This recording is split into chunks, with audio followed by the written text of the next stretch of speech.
Hey everybody, it's Rabbit. Welcome to the channel, and today I'm going to be briefly going over what I plan to get up to in 2025 and what my goals are for the channel in the coming year. In 2024, I was able to get a lot of extra viewers and also get into the Gaijin Content Partnership Program, and one of the big goals for 2025 is to get to the point where I can have my own decal and discount code in the game. While that may be a lofty goal to achieve in a year, I feel like I have no real reason not to try. Incidentally, it is pretty funny that by the end of the first year making content for the game, I hadn't actually gotten a nuke yet, right up to the point where I got one in the M18 Black Cat, and since then I've earned a nuke in almost every tech tree in the game, so I do feel like I have grown a fair bit as a player and as a content creator since then. And just as an aside, I do have a squadron called SCYT, Semi-Cooperative YouTube, that anybody can apply for if they want to. There are no requirements to join at this point. It's really just for anybody who doesn't have a squadron currently and would like some squadron vehicle RP. As far as my plans going forward, you guys have given me a lot to think about. Obviously, I do want to try to develop as many tech trees as possible. I'm currently working on Germany and Sweden.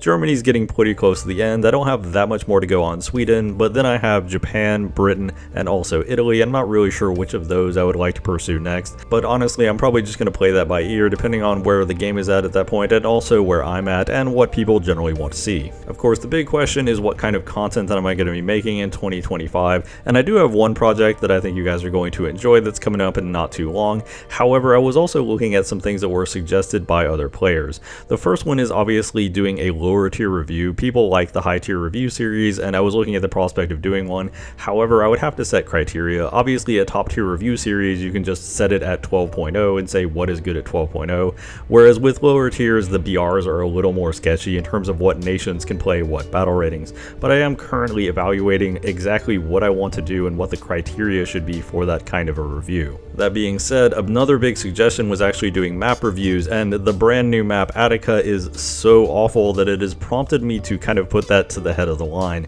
because that map provides some great examples of what really makes a terrible War Thunder map, and it's a great leaping off point into a series about the strengths and weaknesses of the various maps, so expect to see that within the first few months. With that being said, however, as much as I do want to review the maps, there are a lot of maps to review, and it also requires me to generally get footage for all the maps. Now, I don't generally use map bans because I like to basically play the free-to-play player experience as much as possible, so I like to see as many of the maps as possible, but there is still a strong random element as to whether or not I'm going to get good usable footage on any given map. I'd also like to say that I do generally like doing things like new player guides or even a guide on an entire family of vehicles. However, I would like some input on you guys. What families of vehicles do you think would actually be good to do a review for? Families of vehicles that have a bunch of different entries with relatively minor differences that you wouldn't mind seeing a review on, or of course the types of things that I would like to see, and please drop them down in the comments below. Of course, if you guys have any other suggestions as to how to improve the content, please feel free to let me know in the comments down below. Even if I don't directly respond, I do generally try to read all the comments on my videos to see where my viewers' heads at on certain ideas. Of course, the only reason the channel is doing as well as it is at this point is because of you guys. You guys are amazing, and I cannot thank you enough, and it always means a lot to me when you engage with my videos. Also, if you're wondering about these small snippets of German that I put in my videos, it's mostly just because I lived in Germany for 2 years, so I picked up a fair bit of the local language. Danke bitte tschüss in particular is one of my favorite phrases, as it's a polite but firm way to tell somebody goodbye. So that about wraps it up. Thank you for tuning into the channel in 2024. I hope you continue watching in 2025. Danke bitte tschüss.